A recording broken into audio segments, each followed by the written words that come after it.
Et c'est vrai que le personnage de Stéphane Manigold est extrêmement intéressant. Comme je vous l'ai dit, on le voit débouler au début de la crise sur les téloches. Et en plus, avec des jolies lunettes rondes qui feraient passer Jamy de ses passes sorciers pour un plouc.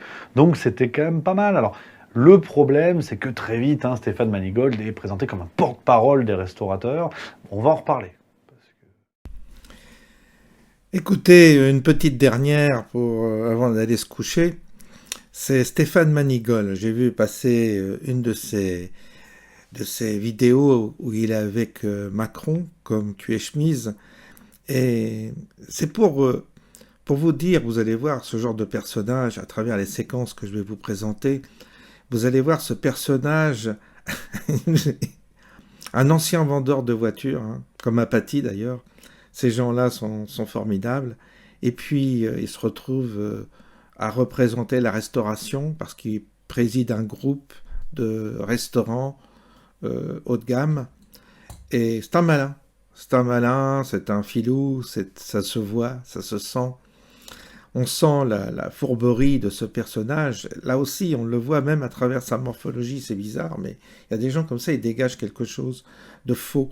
Et il a été interviewé pendant la crise sanitaire chez Pascal Praud comme un défenseur, un Robin des Bois des restaurateurs.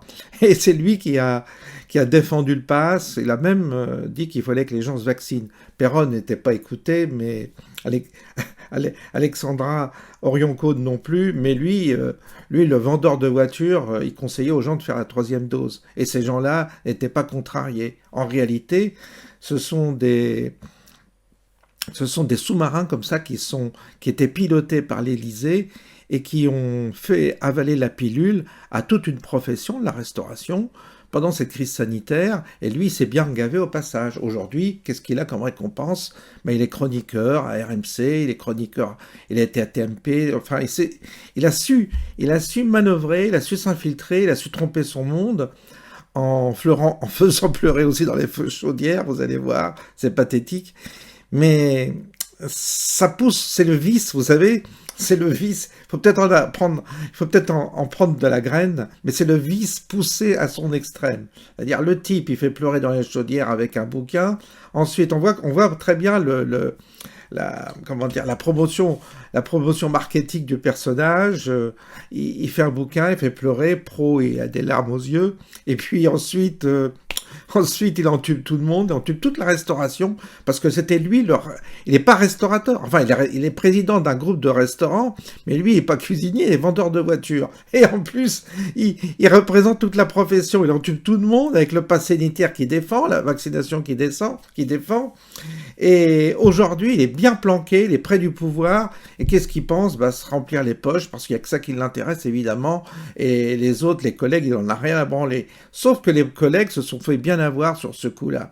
Et comme toujours, comme on avait vu, vous savez, l'agriculteur, pareil, qui avait donné un petit papier au ministre de l'agriculteur, je ne sais plus son nom, du Sud-Ouest, là, avec l'accent, là, ouais, qui avait signé avec Attal les dispositions et qui avait eu en contrepartie passé un petit papier au ministre de l'Agriculture de l'époque. On avait vu ça. Enfin, je ne sais pas si vous en souvenez. Bon, moi, je voulais pour vous faire voir à quel point il y a de la manipulation à travers les médias et les gens ont marché. Et la profession a marché, alors qu'il fallait monter au créneau. Qui c'est ce type ? Qu'est-ce qu'il fait ? Qu'est-ce qu'il dit comme merde, etc. Non. Ce gars-là a enflé tout le monde et il continue. Les chroniqueurs sur RMC, le gars, il continue son truc. Il ramasse. Et puis après, quand ce sera un autre président de la République ou un autre pouvoir, il ira le rejoindre et il épousera le même discours du pouvoir. Il y a des gens comme ça qui sont faits pour être... ils ont le vice, ils sont courtisans, et tout ce qui compte dans leur vie, c'est de s'enrichir, amasser du fric, il n'y a que ça qui compte. Et puis ils entubent tout le monde au passage, et je trouve qu'il faut le dénoncer. hein. Il fait partie de ces êtres malsains, infréquentables, qui font partie quand même de notre monde, mais il faut savoir les identifier quand même. Je trouve que lui, en l'occurrence, il incarne bien ce type de personnage. Allez, je vous laisse écouter la suite des petites interventions qu'il a fait au passage dans les médias. Sans exemplarité, un enfant ne peut pas grandir. Tous ceux qui réussissent, vous tous autour de la table, à un moment, c'est l'exemplarité qui fait que vous réussissez. Bah moi, je peux que saluer Laurent Nunez. On l'a rencontré hier, on a échangé avec lui, parce que je rappelle que... Bon, beaucoup de gens disent que vous faites la langue de bois. Hein. Langue de bois. L'impact du pass vaccinal dans votre... Non, le pass vaccinal, il n'y a pas de... Enfin, il n'y a pas de... Il n'y a pas de conséquences dans vos maisons. Mais non, il faut être honnête. Il faut être honnête. Qui a eu l'idée de faire le pass sanitaire dans les restaurants? C'est les syndicats des restaurateurs. Monsieur le Président de la République, oui.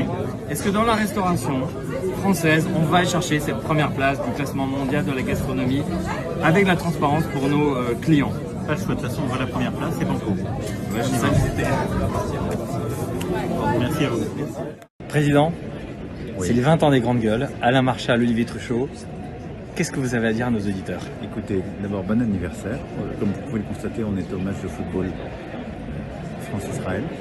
Et donc, très bon anniversaire. C'est 20 ans de débats tout à fait calmes, de discours attendus, d'esprit lénifiant. Non, pour être sérieux, c'est 20 années au fond d'esprit français.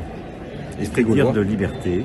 Alors, il m'est arrivé de parler de Gaulois réfractaires, je le disais avec affection, je suis le premier d'entre eux. Mais voilà, vous êtes ça. Et c'est ce qu'on aime. C'est-à-dire la liberté de ton, l'amitié et les prises de bec. Et au fond, le plaisir de débattre avec des passions françaises, la politique, le football et quelques autres. L'épidémie quand elle est là, les conflits internationaux. Mais voilà, donc continuer à faire vivre le débat politique et la liberté de ton, on en a besoin. Ça préserve de beaucoup de choses. On vous voit pour clôturer les Grandes Gueules? Ça y est. À l'antenne? Je finirai par venir.